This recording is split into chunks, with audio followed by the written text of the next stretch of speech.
अस्सलाम वालेकुम स्टूडेंट्स, कैसे हैं? उम्मीद है आप सब ठीक होंगे। आज हम चैप्टर 1 इंट्रोडक्शन का आखिरी टॉपिक पढ़ते हैं जो पिछले टॉपिक से रिलेटेड है।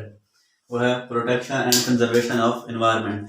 यानी हमने पहले पढ़ा कि जो बायोलॉजी है वो इंसानियत के लिए क्या क्या खिदमत सर अंजाम देती है, जैसे वो डिजीज़ कंट्रोल था। तो अब चूँकि इंसान या बाकी तमाम जानदार एक माहौल में जहाँ रहते हैं वो उनका माहौल होता है, तो उनकी प्रोटेक्शन के लिए बायोलॉजी का क्या किरदार है। तो सबसे पहले आपको बताता चलूँ कि जो इंसान है वो इंडस्ट्रियलाइजेशन की वजह से तरक्की कर रहा है। यानी इंडस्ट्री जितनी ज़्यादा लगाता जाता है इंसान, वो उतनी ज़्यादा समझा जाता है कि वो तरक्की याफ्ता मुल्क में है और वो तरक्की कर रहा है। लेकिन इसका एक बड़ा नुकसान भी है। वो क्या है कि वो हैवी मेटल्स इससे बनते हैं और इस्तेमाल होते हैं इंडस्ट्रियलाइजेशन में। Heavy metals for example lead है, क्रोमियम है। ये मेटल्स ऐसे मेटल्स हैं जो इंसान और इंसान के अलावा बाकी तमाम जो जानवर हैं उनकी ज़िंदगियां ख़तरे में डाल देते हैं। यानी बहुत बीमारियां, बड़ा सही किस्म की डिजीज़ काज करती हैं। तो इनको पोल्यूटेंट भी कहते हैं। पोल्यूटेंट क्या है? पोल्यूटेंट ऐसी चीज़ होती है जो पोल्यूशन काज करती हैं। पोल्यूशन कोई भी हो सकती है, एयर पोल्यूशन हो सकती है, वाटर पोल्यूशन हो सकती है, लैंड पोल्यूशन हो सकती है। तो ये इंडस्ट्रियलाइजेशन का एक नुकसान ये है कि वो पोल्यूशन काज करते हैं, पोल्यूटेंट्स।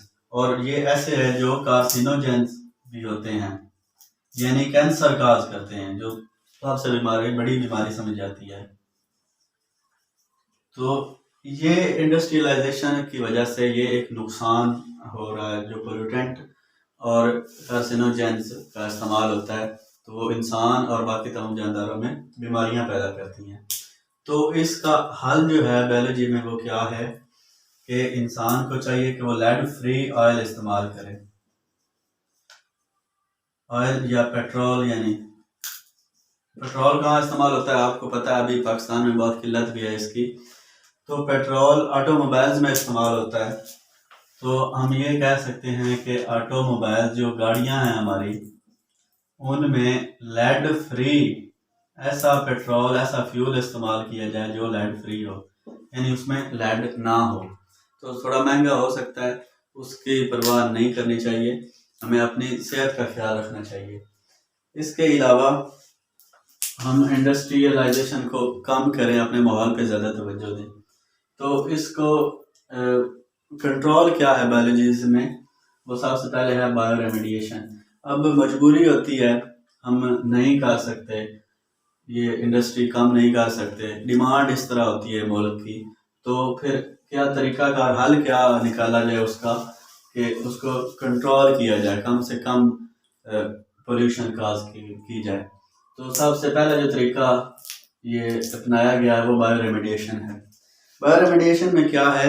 ये कंसेप्ट है एक ऐसा कि जो लाइफ को इस्तेमाल करके, बायो एलिमेंट्स को इस्तेमाल करके ये पोल्यूशन कम की जाए।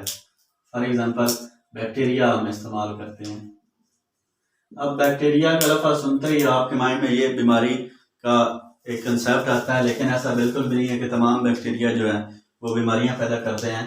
तकरीबन 100 में से सिर्फ 4%, 100 में से 4% ऐसे बैक्टीरिया होते हैं जो बीमारियां पैदा करते हैं। बाकी 96% जो बैक्टीरिया हैं वो या तो कुछ भी नहीं करते, यानी न्यूट्रल रहते हैं, या इंसान के फ़ायदे के लिए इस्तेमाल किए जाते हैं। और सबसे बड़ी एग्जांपल है आपके फूड इंडस्ट्री में बैक्टीरिया, यानी आप योगर्ट यानी दही, इस तरह का दूध के जो होते हैं मुख्तलिफ लवाजमात वो बनते हैं, उसमें भी बैक्टीरिया का इस्तेमाल होता है। तो बैक्टीरिया यहाँ भी बायो रेमेडिएशन, यानी कि इन जो ये हैवी मेटल्स हैं या कार्सिनोजेंस हैं या पोल्यूटेंट्स हैं, उन से निपटने के लिए, उन्हें कम करने के लिए, ख़त्म करने के लिए बैक्टीरिया का इस्तेमाल किया जाता है।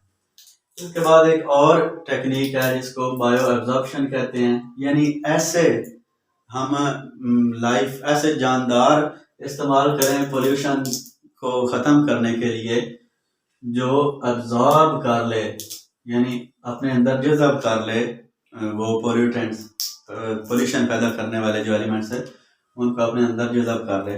तो ऐसे इलाकों में जहाँ पोल्यूशन ज़्यादा हो रही हो, लैंड पोल्यूशन या वाटर पोल्यूशन, तो हम एलजी लगाते हैं वहाँ।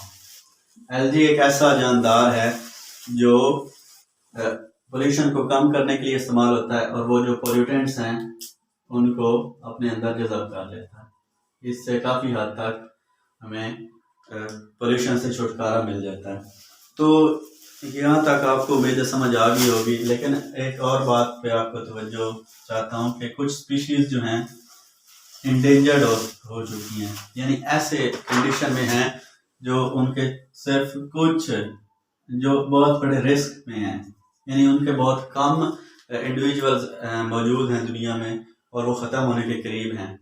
यानी अगर कुछ स्पीशीज़ जैसा कि डोडो एक था छोटा सा परिंदा, वो ख़त्म हो चुका है, या डायनासोर्स वो भी ख़त्म हो चुके हैं। तो ये माहौल को बरकरार रखने के लिए, मेंटेन रखने के लिए, ये इंडेंजर्ड स्पीशी उनको हम एक ऐसे माहौल में रखते हैं, उनके लिए माहौल साफ करते हैं ताकि वो ख़त्म ना हो। और स्पीशीज़ डॉल्फिन भी ख़त्म हो रही है, इंडेंजर्ड कैटेगरी में है।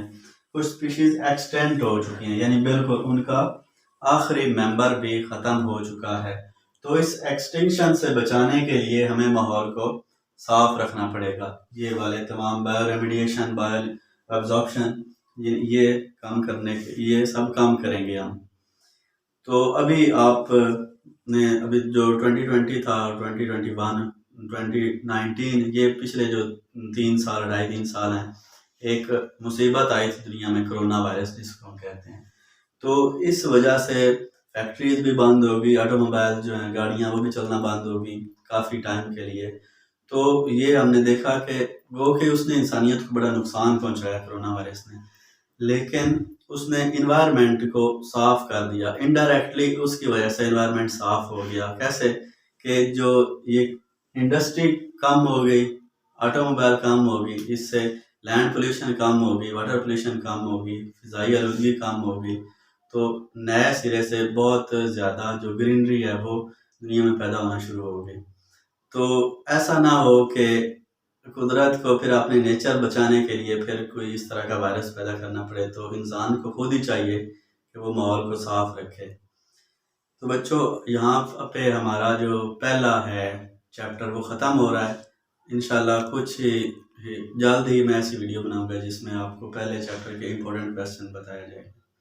अगर आपको यहाँ तक समझ नहीं आई तो आप कमेंट सेक्शन में पूछ सकते हैं, अगर आ गई है तो वेरी गुड, माशाल्लाह। वस्सलाम।